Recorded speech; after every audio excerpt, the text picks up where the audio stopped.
Adrian N. Breitfelder, City Clerk, you are hereby directed to call a special session of the City Council to be held on Monday, February 19th, 2024, at 5:30 p.m. in the Historic Federal Building for the purpose of conducting a work session on officer-involved shooting procedures. Thank you. Good evening and welcome to a special session of the Dubuque City Council for February 19th, 2024. As a reminder to viewers and listeners, due to the nature of tonight's meeting topic, public input is not accepted. However, you may contact the City Council directly from the city's webpage at www.cityofdubuque.org/council-contacts. Attendance for the session is as follows. Mayor Kavanaugh. Here. Council members Farber. Here. Jones. Here. Resnick. Here. Roussel. Here. Sprank. Here. Thank you. Wethel. Here. City Manager Van Milligan. Here. And City Attorney Brumwell. Here. Thank you. Our work session topic is officer-involved shooting procedures. I will turn it over to Assistant Police Chief Joe Meserich. Good evening. Joe Meserich, Assistant Chief. With me tonight, obviously, is Chief Jensen and then Captain Jason Pace, our Professional Standards Captain. So thanks for letting me come talk to you folks tonight. A little background on how we got to here. Last fall, Chief Jensen and I went to a conference, International Association of Chiefs of Police out in San Diego, and we attended a breakout session on police use of deadly force, officer-involved shootings. And one of the suggestions we took away from that presentation was to brief you all on what our procedures are so that when this happens someday, you're not caught off guard. You kind of know what to expect, and hopefully things will run a little bit smoother. We thought that was a pretty good idea, so we asked if we could get on for a work session for tonight, so thanks for letting us come and talk to you all. All right, so to get things started, just a couple of statistics I wanted to throw at you. About 18,000 local police departments in the U.S., over 800,000 sworn law enforcement officers. Bureau of Justice Statistics survey from 2018 showed that 61.5 million people in this country had at least one contact with police that year. Washington Post tracks fatal police shootings. Last year there were 1,165 shootings. I pulled the numbers from 2018 to be able to get you this percentage here. 992 in 2018. So in crude math, if you take that 992 and divide it by 61.5 million, you see that the chance of police-citizen encounter resulting in some type of lethal force used by an officer is 0.000016%. Now that actual percentage is actually probably much lower because of those 61.5 million people, I'd be willing to bet that some of them had more than one contact with police that year. So sometimes when we talk about this, the impression is that fatal use or police use of deadly force or officer-involved shootings is a fairly regular occurrence, and that couldn't be farthest from the truth. I mean, you know that in Dubuque, the last time one of our officers was in an officer-involved shooting where they returned fire was 2009. So we know it's rare around here, but it's also rare in the country as a whole, so I think it's important to get those numbers out there. Every couple of years, we sit down with Iowa DCI and we kind of go over officer-involved shooting protocols just to make sure we're aware of the trends and to see if there's anything new out there. We did that in advance of this work session today just to get some refreshed information, and they said that they're looking at roughly 13 officer-involved shootings in the state of Iowa per year.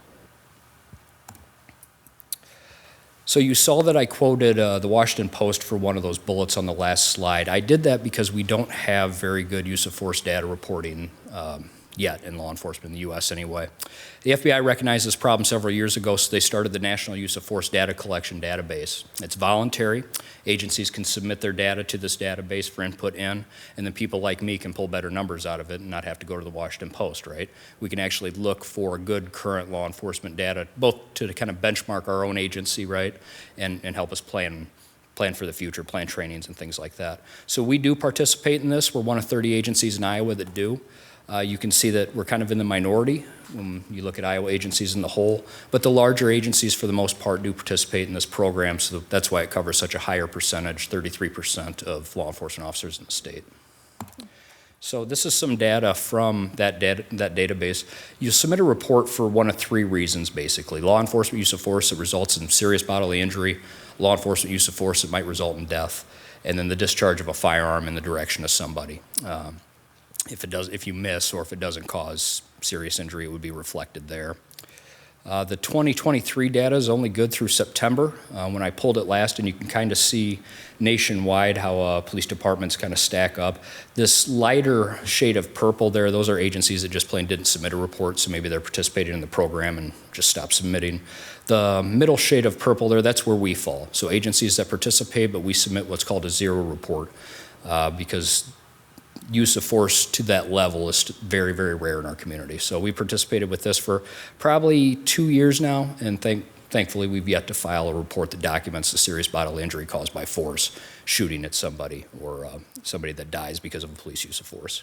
And then that very, very thin line of deep purple up there, those are the agencies that have at least one reportable incident.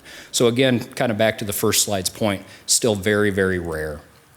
What types of reasons might lead to officer use of deadly force? As you can see, by far and away, response to unlawful or suspicious activity kind of leads the pack. Traffic stops, warrant arrests, and then the other categories kind of taper off. So there's two policies that I'm going to kind of talk about tonight, internal DPD policies. I'm going to tell you basically what they say, what they give guidance on, and then I'm going to show you where they're rooted so you understand why we have that stuff in policy. First one I'm going to talk about is our use of force policy, so just a couple of definitions. First definition is reasonable force. So forgive me while I read to you, but force which a reasonable person in like circumstances would judge to be necessary to prevent injury or loss, and can include deadly force if it is reasonable to believe that such force is necessary to defend against imminent danger of serious bodily injury or the risk to one's life or the safety and life of another. Reasonable belief, what an ordinary and prudent person in the same or similar circumstance would believe based on his or her knowledge of the facts surrounding the event as they existed at the time of the event. So I kind of want you to pay attention to that last line there, that as they existed at the time of the event. And we'll circle back to these. And then serious injury, that would cause disabling mental illness, bodily injury that creates a substantial risk of death, permanent disfigurement, protracted loss or impairment of a function of a body member or an organ. So if you slash me with a knife, you break my arm, that type of thing, that could all be serious injury. So here's our force options. Besides deadly force, other options that we have available to us. Starts with just officer presence, verbal persuasion, trying to de-escalate it with our words and our actions. And then we get into kind of an escalating scale of force options that our officers have available to them. And now for the definitions of deadly force. So we define deadly force by our policy to mean force used for the purposes of causing death or serious injury, force which the actor knows or reasonably should know could cause serious injury or death, discharge of a firearm at a person, or shooting a firearm in the direction of a person's vehicle if you know they're in the vehicle. So those four factors. And again, sorry for reading word for word to you, but I'm going to kind of circle back to this language so you understand why it's there. So officers may use deadly force only when the officer reasonably believes that action is in defense of human life, and it's an imminent danger of serious death or bodily injury. And when deadly force is justified, the officer shall fire their weapon to stop or incapacitate the person against whom the force is justified. Not with the intention of killing that person, but it's understood that deadly force could result in death, obviously. And then the last line here, again, we'll circle back to this. For maximum stopping effectiveness and minimal danger to innocent bystanders, the officer should, whenever practical, shoot at center body mass.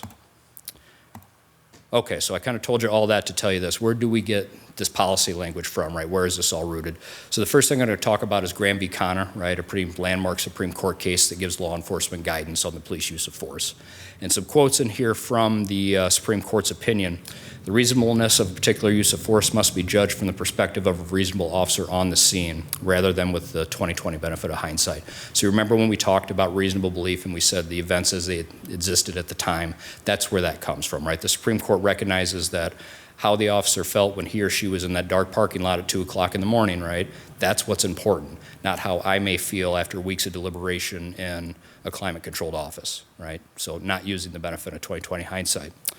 Another quote from the Supreme Court's opinion: the calculus of reasonableness must embody for the fact that police officers are often forced to make split-second judgments in circumstances that are tense, uncertain, and rapidly evolving as to the amount of force that is necessary in a particular situation. And we also get what are called Graham factors from this case. You can see them listed here. They're kind of, again, factors the Supreme Court has asked us to weigh when we're trying to decide what force to use or whether or not we're going to evaluate whether or not that force was reasonable. So the severity of crime at issue, whether or not the suspect posed an immediate threat to the officer or others, and whether or not that suspect is resisting arrest or trying to flee, right? So every officer has close one stories. I'm going to tell you mine just to give you a real-world example on how it relates to this case. So some years ago, I was a younger night shift officer. I was responding to a burglary in progress up by Mercy. And the call was somebody armed with a knife trying to kick in the back door. Okay, and it's, like I said, I was working night shift, so somewhere around midnight. I show up on scene, walk around the house, shine my light, and I see somebody standing by the back door in their hand holding a small, thin, metallic object, right? So what did I respond there for, right? A felony in progress, a burglary in progress with an armed defender trying to kick in the back door armed with a knife. And I see something small and metallic in that person's hand. So what do you think that I think it is, right? Again, so we're not using 20/20 hindsight, is what does a reasonable officer believe that's at the scene? Luckily, ordered them to drop the object, they did, and it was an unremarkable story after that, right? Had they not, had they approached me, had they rushed me, and had they came at me with that silver object, I would have shot somebody that was holding a Motorola Razr, right? You guys remember those phones, those little small flip phones, if anybody rocked one back in the day? So if you look at that shooting on its merits, right, I shot an unarmed person holding a cell phone. That doesn't seem reasonable. But when you apply Graham v. Connor, does it seem a little bit more reasonable now? Again, when you put your shoes in the officer, what would the officer have thought? Was the force reasonable to stop an attacker who the officer reasonably thought might have been armed with a knife? You kind of see where I'm going with that. So everybody has their own collection of those stories where, thank God they didn't need to use deadly force, but deadly force could have been justified. And I kind of wanted to tell you that one because it kind of shows how, Graham looks in real life. The other major policy that you'll see that gives guidance to law enforcement use of force is Tennessee v. Gardner. Basically says you cannot use deadly force to stop an escape unless you can say that the suspect poses clear and present imminent threat to the officers or others. Second policy I want to talk about is our police action, death, and serious injury policy.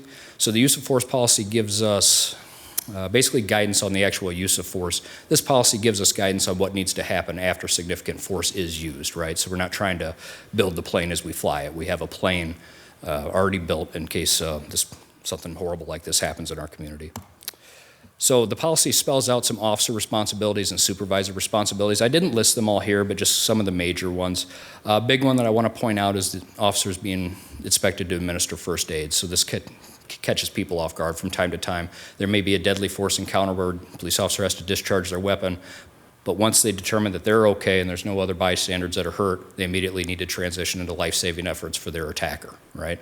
So it kind of runs counter to what people think if you had to use deadly force. But again, we're not looking to kill anybody here, right? We just need to stop the threat. So once the threat is stopped, then we can transition to trying to save lives. Supervisors have a little bit different responsibility. So obviously they need to get there and make sure the scene's in good shape. Is my officer okay, right? Is anybody else hurt? Any victims that need to be attended to? And then once that scene is secure, their attention basically focuses solely to the officer. So hopefully our officer wasn't injured in the attack and doesn't need to go to the hospital. And if that's the case, our policy dictates that the supervisor will get them out of the scene as soon as possible, get them some type of companion officer so they're not alone, and then get them to a safe and supportive environment at our law center, right? So they can kind of start coming down emotionally. If an officer has to use deadly force, it is probably going to be the single most traumatic event of their life, right? Their life was in imminent danger, they almost died, they had to use deadly force to save themselves or somebody else. Just kind of imagine what that's going to do to you emotionally, right? So that's why it's really important for us to get our officers to a safe, supportive place with a good companion officer. Usually the companion officers, as soon as we can make it so, are going to be trained peer support, or maybe possibly a law enforcement chaplain, somebody that's been trained to help officers deal with significant emotional responses, right? And somebody who's got some confidentiality protections in code, right? So if I'm expressing the emotions that I might be feeling, that peer support officer isn't going to have to turn around and testify to that when I'm being sued a year and a half later.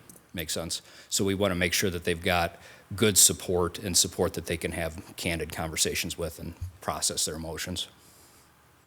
And then obviously making sure that the officer either has the opportunity to notify family or we're making that notification for them. So these are our public safety questions.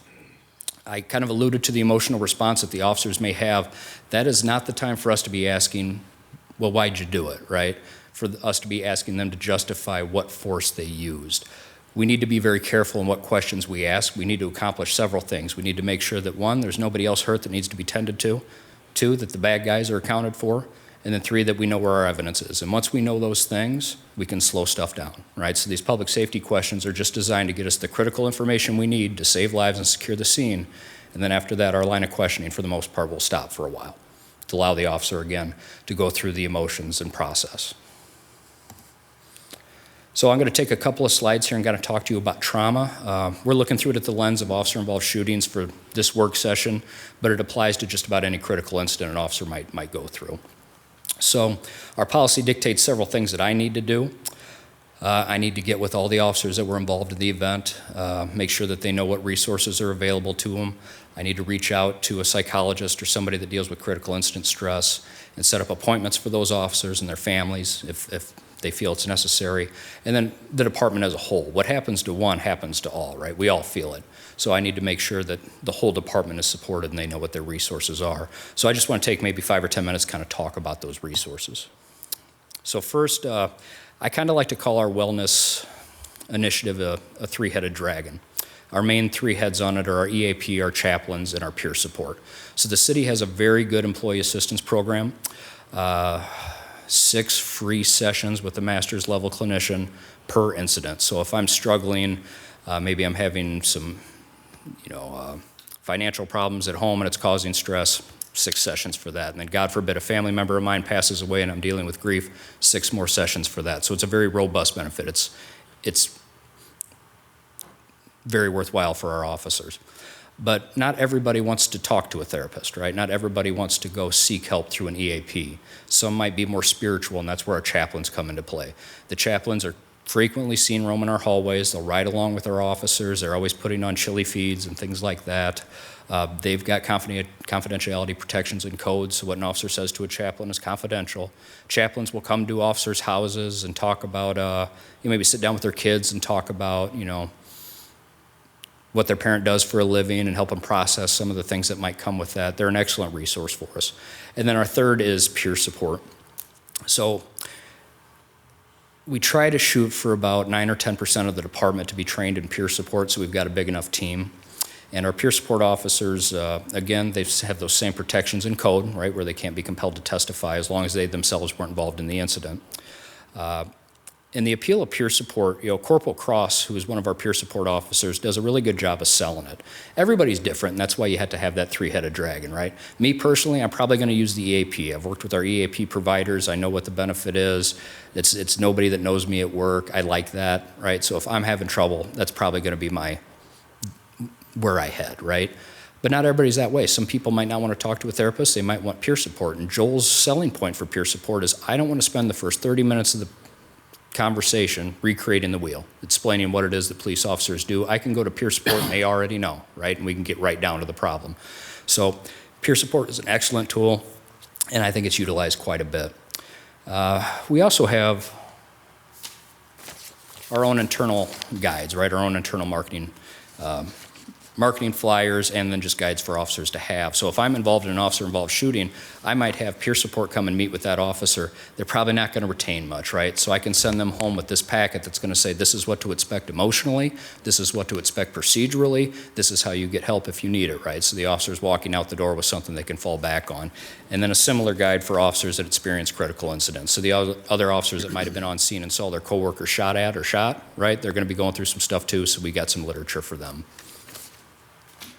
Our peer support team is all trained in what we call critical incident debriefing. So they can bring in they've found it to be fairly effective. You bring in a group that experienced a traumatic event and you allow them to process that together, kind of almost like a group therapy session. So they're all trained to facilitate those. So is our EAP provider. So every once in a while, if we do deal with a significant event, we'll bring them in and we'll have one of those. We also partner with Dr. Nicole Keaty from Medical Associates, a psychologist. She does it pro bono. She's the advisor to our peer support team, and she's a great resource. We can call her with tough cases. We can call her with our concerns. She gives us guidance. Yeah, get this person in. I'll clear my schedule. I'll do this. I'll do that. So she's an excellent resource for us. And then just a little bit, and I alluded to some of it, but kind of how we market these resources. Thought process being we want our officers to use this before things get too bad, so when they're dealing with the significant event, they already know how to reach out for help because they've used it for some of the lower stuff, right? So as far as our EAP goes, we worked with our city cable to produce a video on it that we pushed out to all officers and their families. We actually had our EAP account rep come in and help us with this video. We have a awards and recognition night every year. 3 years ago, we had our EAP account rep come in and talk to families for half hour, 45 minutes. I kind of alluded to what the chaplains do before to make their presence known.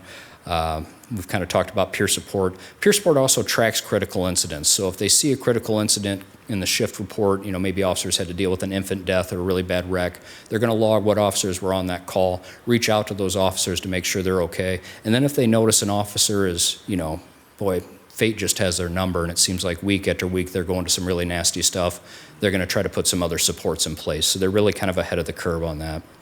And then Dr. Keaty, the psychologist that I spoke about on the last slide, she's been at the awards night the last 2 years. Miss Wethel got to hear her talk this year, so thank you for coming to the awards night. But she put on hour-long programs for families, right? So they get to know a psychologist and see that they're not the big bad wolf and talk about what it looks like when you seek help and things like that. All right, so back to the procedures for the actual officer-involved shooting. The officer that is involved in the case is going to be placed on administrative leave. It serves several functions. One's obviously the cool down, right? So the officer can process emotions. It's going to be a couple of days before they can sleep, right? Before they get their appetite back. It's going to be a significant event, and we don't want to rush them back into work. When they do come back to work, we'll make sure that we get some type of fitness for duty evaluation on them and bring them back in the right way. And it also allows time for the investigations to take place that are going to need to take place after use of force of this magnitude. So where's this policy rooted? A large chunk of it, like the public safety questions and some of the other procedures, came from this DOJ guide that was published in 2016. Quite a bit of information. That little quote down there I took off that guide. It just kind of sums up what can happen if you get this wrong, right? If you don't respond well to police use of force of this magnitude, what it can spark in the community, how it impacts your officers, that type of thing. So that's kind of the importance behind what we're talking about tonight.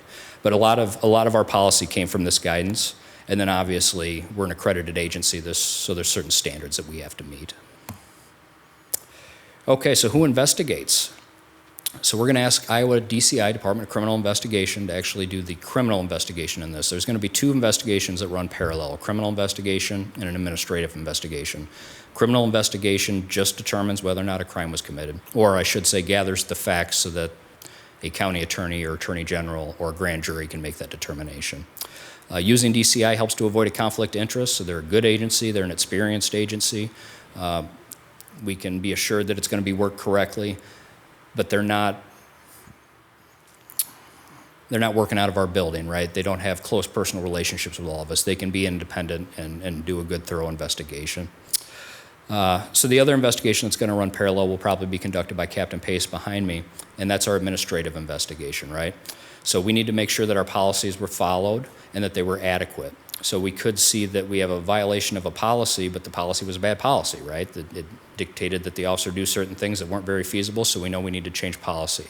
Or we could run into a situation where the criminal investigation shows that the force was reasonable and justified, but we have some significant policy issues that we have to deal with. So let's say I, on my weekend, go shoot a bunch of pop cans and shoot all my bullets out. So I go to Walmart and buy the cheapest stuff on the shelves and put that in my magazine, right? And the internal investigation reveals that I was shooting non-department ammo. That would be a big deal, right? So you could have the criminal investigation come back and say, there's no charge here, no laws were broken, but we still have a significant policy violation that we need to address. So that's the purpose of the two investigations.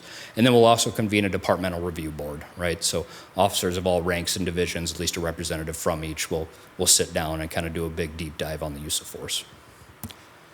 So just some relevant criminal codes as far as the criminal case goes when making a determination whether or not the force was reasonable and justified. There's some codes in the state of Iowa that kind of spell out when police officers can use force when making an arrest. So how long can the investigation take? So here's kind of an important piece to take away from tonight. It could take months, and that's not indicative of a problem, right? So investigations of this magnitude are going to take time. We're going to have to find witnesses, or I should say the DCI will have to find witnesses. Tracking down witnesses can take a while, right? If there's any lab report or lab work that needs to be done by the state lab, that might be testing a firearm, shell casings, recovered bullets, that's going to take weeks, if not months. Same thing for toxicology reports. If we do a tox screen, maybe on the attacker, and we're trying to see what they had on board, again, that could take months to get back. So the criminal case won't wrap up until all that evidence is back, right? Because DCI is not going to be in a hurry. They want to make sure they're doing a good and thorough job. So when this happens in our community someday, and you're starting to wonder, man, it's been 8 weeks, what's the deal? That could be totally normal, okay? And how does information get released? So if we turn this over to DCI, at least for the short term, they're going to be handling the media on this, right? They'll put out a release on day one that kind of explains some case facts. You know, this happened, this is where it happened, brief facts on the circumstances. And then probably about 2 days later, they'll put out another release that talks about who was involved, right? So the attacker, the officers, any victims that might be present, right? Allows, just like any other significant case, you want to allow enough time for families to get notified, not by watching the nightly news, but, you know, by other family members and things like that. So the same thing the same thing comes into play here. Release of body-worn camera footage, so this can be a hot-button issue, case by case. So, and that's not going to be our decision initially, right? Once we give the football over to DCI, they're going to be the ones that determine what's released and when it's released based on the needs of the criminal investigation. They won't want to negatively impact that, right? If we ran into a situation where we wanted that body-worn camera footage out sooner, and we could, then that's something that we're going to have to collaborate with them, right? We're going to have to explain why we want it out and work together as a team to get it out to the public. So who determines whether or not this use of force was reasonable or justified? Typically, the county attorney's office. So if this were to happen in the city of Dubuque, our county attorney would have the ability to make the decision on it. The Attorney General's Office of Iowa will reach out and say, hey, do you need anything? Would you like us to take this? Would you like us to run a parallel investigation to your investigation? They will make themselves available to the county attorney. And some might say, you know what, I'm a smaller county. I would rather have somebody that's done this before take the lead. And there's nothing wrong with that. And some might say, no, my county, this is what I'm elected to do. I'll take care of it. But, you know, if you could run a parallel and we can compare notes, you know, all those types of things are on the table. The county attorney or the AG may decide to be the chief decision maker on it, right, and make their decision on whether or not it's justified or reasonable, or they may convene a grand jury. Convening a grand jury is fairly rare, but they can convene a grand jury, present the facts to them, and see if they feel like charges are warranted. So just kind of wrapping up, some common questions that I figured might come up tonight or that typically come up when we're talking about this topic, and kind of walking through some of the answers. So I told you I would circle back to this. Why center mass, right? And this got a lot of attention. Even our president, I think, in one of his interviews was saying, you know, I don't know why they can't shoot him in the leg. That is a valid thing to think. I'm not criticizing anybody that feels that way, but I just want to explain why that's not the case. We train to shoot center mass because it's the biggest target. You know, I may have a bigger center mass than others, but it's the largest target on my body, right? And think about an actual officer-involved shooting. The extreme stress of the situation, right? The fact that the offender, my attacker, might be moving, I might be moving, right, to cover and trying to return fire. We might be dealing with low light conditions, so I told you that personal story. I mean, we're talking midnight, right, in the heart of town. You really can't see that well. You can't tell it's a phone. The likelihood of hitting a small target is slim on a good day with no stress at the range, right? You add it into this type of situation, and it's a whole other animal. If our officers are actually discharging their weapons, they're doing it for basically one reason: to stop death, to stop themselves from being killed or seriously injured, or to stop an innocent person from being killed or seriously injured. If they are in that situation, we need them to stop the threat immediately. So that's why we tell them, shoot center mass, the biggest target area, and shoot at it until the threat is no more, right? Trying to find some stats for this work session tonight. The last one I could find was a study from 2018, I think it was published in 2019, and it reviewed a couple of years' data from Dallas PD. And in 134 shootings, they were able to determine the amount of shots fired. 35%, they found that 35% of the officers actually were striking their targets, right? So that means if I'm shooting at my attacker and I shoot 10 times, I'm going to hit him less than 4, right? So again, it kind of goes to well, it's tough to shoot a gun out of a hand, right? It's tough to hit that knee under that type of stress. These officers had a hard enough time just hitting the body in general, right? And there's a couple of those studies out there, and the numbers all hold about the same, right? You miss more than you hit, and so that's why we want them to have a big target. Why not use a taser? So I tried to be careful when I crafted this, because 2 years ago you guys gave us an excellent tool, and I didn't want to come up here tonight and tell you it doesn't work. So tasers are great tools, and was pushing for them passionately for a couple of years. But the problem with the taser is it's 2 probes, and both had to connect, right? So a probe might miss a target. It might not penetrate clothing. So it's Iowa, it's February. If I'm wearing a Carhartt coat and a heavy flannel underneath, it's possible a probe might not make it to my skin, right? Or otherwise, I might not get that, what they call NMI, so neuromuscular incapacitation. It might not have the desired effect. We don't want our officers to use a taser in a deadly force situation, because if that taser fails, they're really in a spot, right? If it's to the point where they needed to use deadly force, then they need to use deadly force. That's not to say that a taser, again, isn't a great tool. It can be used for lower level force situations or, and I kind of underline this point, to prevent a situation from escalating to deadly force. So I wanted to tell you kind of a story, a modern story from last fall where this happened. It's a person that was in the downtown area, having a little bit of mental health crisis, I believe, came at officers with a hammer in their hand. And the officers were doing everything they can to talk the person down, but they just couldn't get him talked down, right?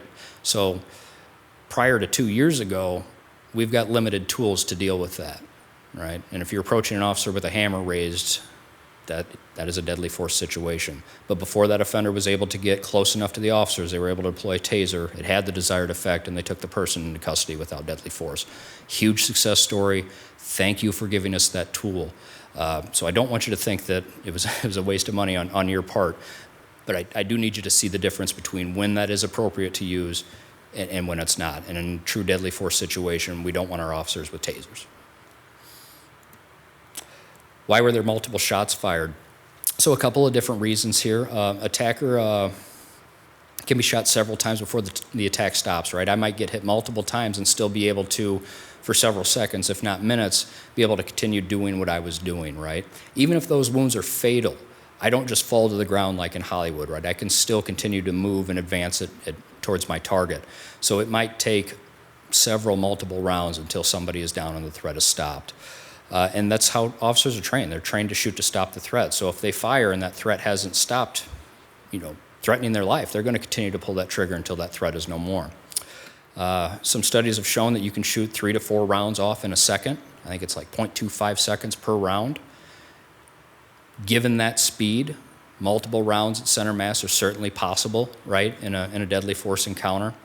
And then you could even see rounds that impact after a weapon might be dropped or somebody's back might be turned. And this is kind of shocking to people, so it's kind of important to talk about tonight.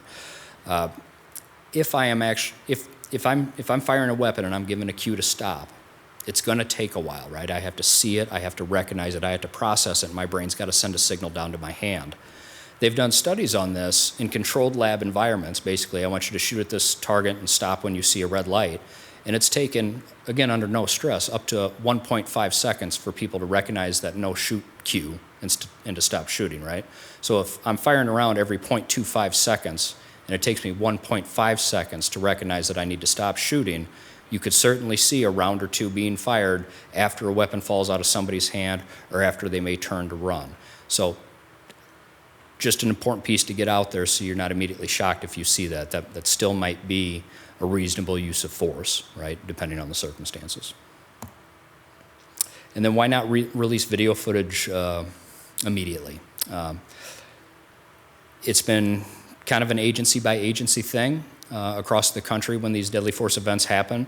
When you see a delay in it, the thought process behind it is typically not to taint the jury pool and to help determine witness credibility, right? So usually we don't release footage of evidence until it comes out at trial, right? And then it might get released to the public.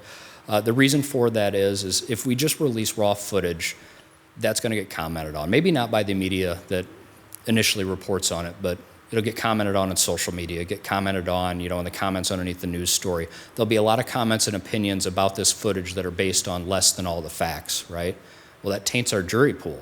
If we convene a grand jury to determine whether or not this is reasonable force, we want them to have all the facts. We don't want them to come in with any preconceived notions, right? Or it could possibly taint a jury pool down the road. And then again, determining credibility. So if I'm a witness and I come forward to a shooting and I say the offender was wearing a red Kansas City Chiefs shirt, that adds a lot more credibility to my account if that footage hasn't been released and I haven't seen it on the news, right? I'm able to recall those details and give it to that investigator, and it really shows that, yeah, this person probably was there and probably saw what they said they saw. And then privacy concerns and redaction. Let's say there's a juvenile or there's nudity or there's something in the video that we can't immediately release. We'll probably need to get it redacted, so there might be a little bit of a delay there. And with that, that's all I have for the presentation. Any questions? Well, Assistant Chief Mesrich, thank you so much for this presentation. I think I really appreciate the fact that it was the training that you received that led to you coming to us to provide this information to us and the rest of the community. I think that it's really important that we have these discussions before something happens. So I really appreciate this very detailed and thorough presentation that you've given us tonight. So questions and discussion. Ms. Farber. 2 years ago, I think, and Chief Jensen, you were there with me, we went through a simulator where we were given the opportunity to have in that special room some training as to how to use gun force. And some of the simulations didn't have the red mark to it, but there was certainly a beep or something if you hit your target or you missed your target. And you went back and you said it was 35% success rate per Dallas information from their police force. In terms of the training that you provide the officers, do you have a percent that you look for when they go through that simulation to test their skills and to enhance their talents? When we send officers through that virtual training, then obviously, yeah, we look at their accuracy.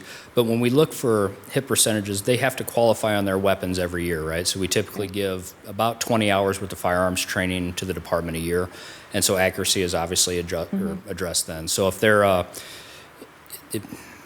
believe the handgun qualification is, let's say, in the 80s, right? If they're not hitting that 80 mark, then they'll need remedial training. We need to get them up to that level before they'll be able to hit the street again with that firearm. So 80%? For that particular course, Okay. yeah. And then in terms of the simulation where it's, so quick, that's the 1.5 seconds or whatever it is before you go from one panel to the next where you have an intruder or an opportunity not to shoot, how is that done? Or how is that measured? Typically, what will happen after a virtuous session is the officer will go through the scenario, and then just like with you, I'm sure they were able to do, then they'll bring them back and kind of debrief it. What did you think? What did you see? Correct. And we'll take it a step further, and we'll say, tell us about those Graham factors. Tell us about Graham v. Connor. Why did this use of force fit within that? Give them a chance to kind of process and be able to explain why they did what they did.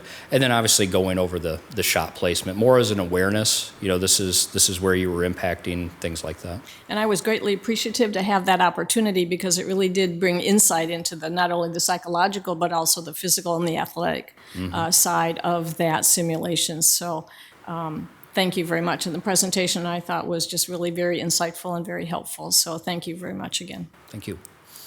Mr. Jones. I'd just like to expand a little bit on that 35% success rate of police officers in gun battles. These are the pros. These are the people that train for this circumstance and everything, and they're only hitting 35%. Thankfully, the criminals generally aren't as good because they're not training and getting ready for it. So I hope that helps people understand why a center mass shot is so important, because your odds of putting that suspect down are not good. Based on that data, and it's pretty solid data. It's the same stuff we were looking at when we were building that virtual center at the college when I worked there. That was my project. So got a great deal of respect for that. And yeah, it's the cats on the TV shows might be able to shoot the gun out of your hand, but the average police officer can't. And while you're under fire, you certainly can't. You just have to make the fire stop. You need to make the person stop shooting at you or not shoot at whoever they're going to or not harm whoever they're after. I can't tell you how much I admire the proactiveness of this group of policies and education and the whole set, and the presentation tonight, Joe. This was really good for us to hear, really good for the community to hear. And I hope gets people to trust you more. You've earned it. Your department's earned it, and everything that you do. I think this is a police department with a social conscience and with doing the best that they can. And I think that sometimes things are stacked against you and it's impossible. One slide I'd add to your picture, or to your presentation, is a photo, and we saw it in Virtua. Officers, you put it out a little bit. Officers get criticized a lot when someone gets shot in the back. Sometimes the suspect's running away from you and firing at you over your shoulder. Body cameras will show that.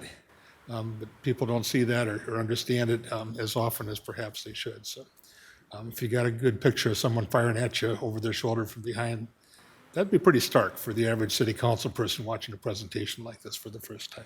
So thank you. Good job. Thank you. Mr. Resnick. Thank you. Thank you for your presentation. And so a few questions. First of all, we really appreciate the police protection we have here. And it's not everybody who will say, I'm going to step in front of somebody who's trying to hurt you. My goodness, I appreciate everybody on the police force. And we have to remember, just recently, we just had 3 first responders killed in Burnsville, Minnesota. It's really hard, a really hard job.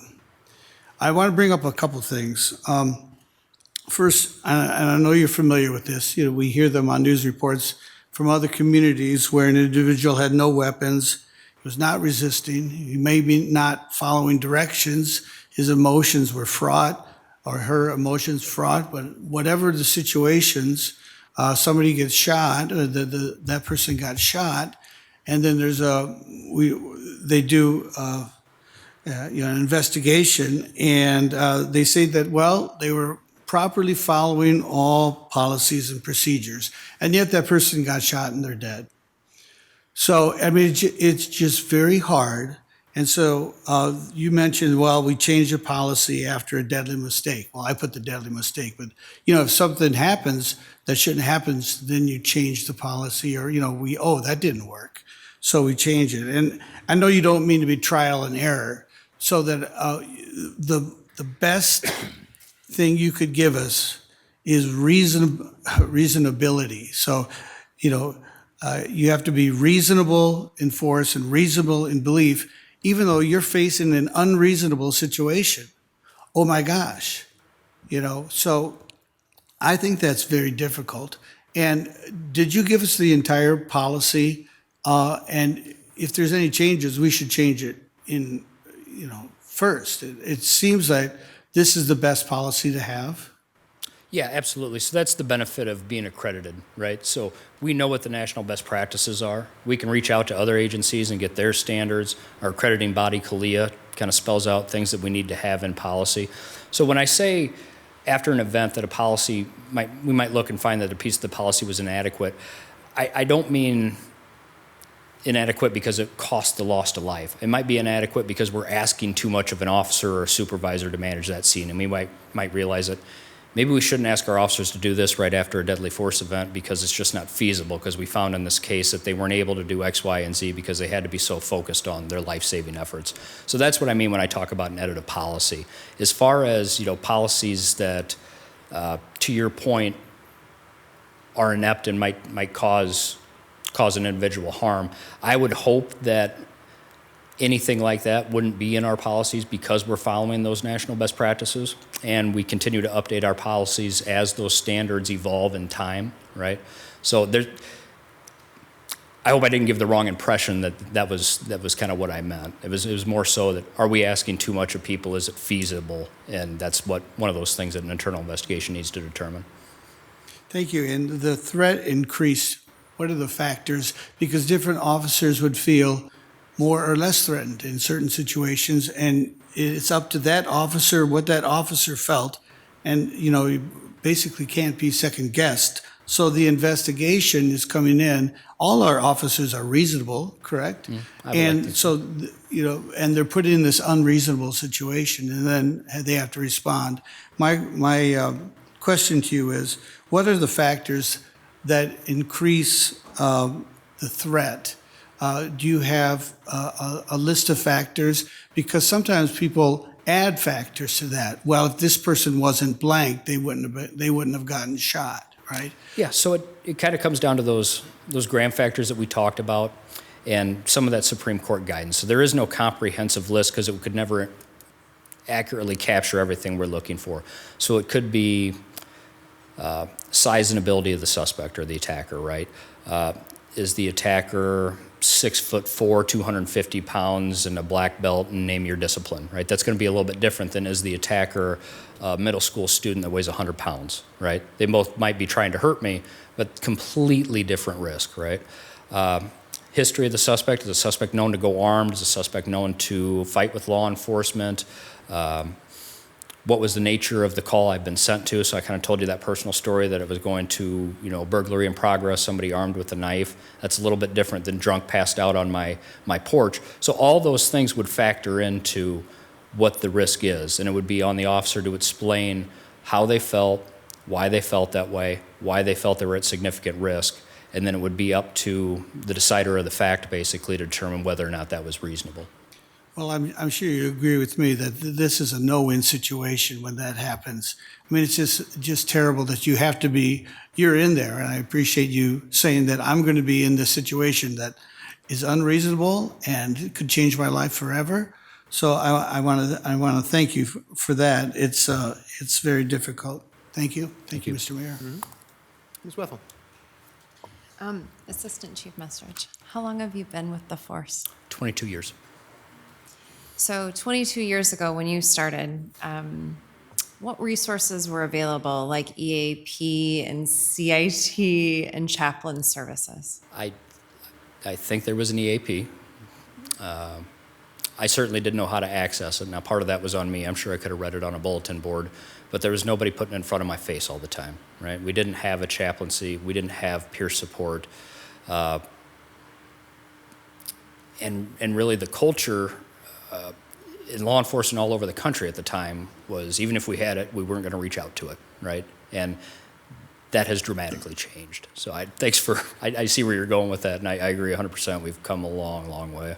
Well, thank you to yourself and everyone involved in creating a culture and working to continue to create a culture in which people feel comfortable accessing those services, because I think in the end, not only does it add to their ability to continue to do a job that's an incredibly demanding job, but in the end, it really helps to keep our city safe in addition. So I commend you on those efforts, but I also commend you on the accreditation and the continued accreditation, because I think it creates a setting in which we can fall back on very specific data-driven points to create our own processes and our own guidance. One thing I wanted to mention, and I'm really looking forward to it, I think April 18th, we have a work session on prevention and response to an active aggressor situation. Obviously, with so many things in our news cycles right now, I think that will be incredibly important. I do think it's important for all of us and everybody at home to hear everything that you go through in a process to create a supportive environment for someone who takes someone else's life. Because the fact that those resources are present doesn't take away the fact that they had to do that. And just the pressure of knowing that maybe today is the day you have to do that. And so as we talk about how to prevent public displays of aggressors, and sometimes the idea that no matter how many people we have like you present, those things are going to happen, I think it's important that we understand the demand on an individual who is put in those positions. So thank you again for all you do and for continuing to create a culture that supports those efforts. Thank you. Yeah, Ms. Rousseau. Thank you, and I agree with all of the many compliments that my colleagues have given. And one thing I wanted to get back to is maybe it was one of the first things you said, that you as leadership took the time to go to a national conference to meet with other police leaders to learn about best practices for our police force and bring those back and implement them for our community. And I think that's really important for our community to know that the things that we do are based on those national best practices, and we can all be proud and comforted to know that we have great leaders such as yourselves to implement those and to lead our good officers in what they do each day. Thank you. Thank you. Mr. Spring, checking in. Do you have anything? No major questions. Just wanted to say thank you for all this very complicated information. A lot of citizens always have these common questions that they bring to myself as well. So thank you and keep up the good work. Well, thank you. Well, I think it's helpful to summarize kind of at least what I've heard. Maybe I'm just doing this for myself, but I think it's helpful for everybody to be able to hear what we heard tonight. You know, you didn't just talk about what we do. You talked about the policies that we have in place and where they're rooted. why we have those policies. And I can't tell you how much I appreciate knowing that there is a philosophy behind what you're doing. There's a reason for that. And it's built on several different things. I mean, I saw that it was built on court cases that have been heard in the country. It's built on guidance from places like federal departments or professional organizations like your accrediting body. You talked about the timeline, the investigation timeline and what that really looks like, and the fact that when it takes a while, there's a reason for that, and it's probably reasonable that it's taking that time, and that you're always watching and making sure that that is moving along. But it's also, that it's the Department of Criminal Investigation that takes over that independent investigation when this happens within a department. You talked about the facts that that can occur when all of this happens, what the facts really are, the nuances, you could say, some of the frequently asked questions and things. And again, as Ms. Russell and some others pointed out, the fact that you got this information by getting education yourself. I can't stress enough how much I appreciate living in a community where our police department is this proactive, where we're not waiting for something to happen. We're talking about it because we recognize that the likelihood is this is going to happen someday, and we need to be ready for it. So not only do you, as a police department, need to be ready for it, but we need to be ready for it as the elected leaders representing this community, but then also the community needs to be ready for it. So I appreciate the fact that that's something that we can all talk about and be up to date on before we have to go through this. So thank you very much for everything that you're doing, and the entire department is doing as well. We really appreciate having this discussion tonight. As hard as these discussions are, you keep bringing them to us, and we really appreciate that. So thank you. Thank you. All right. Well, there being no further business in this work session, we will be adjourned till the regular session at 6:30.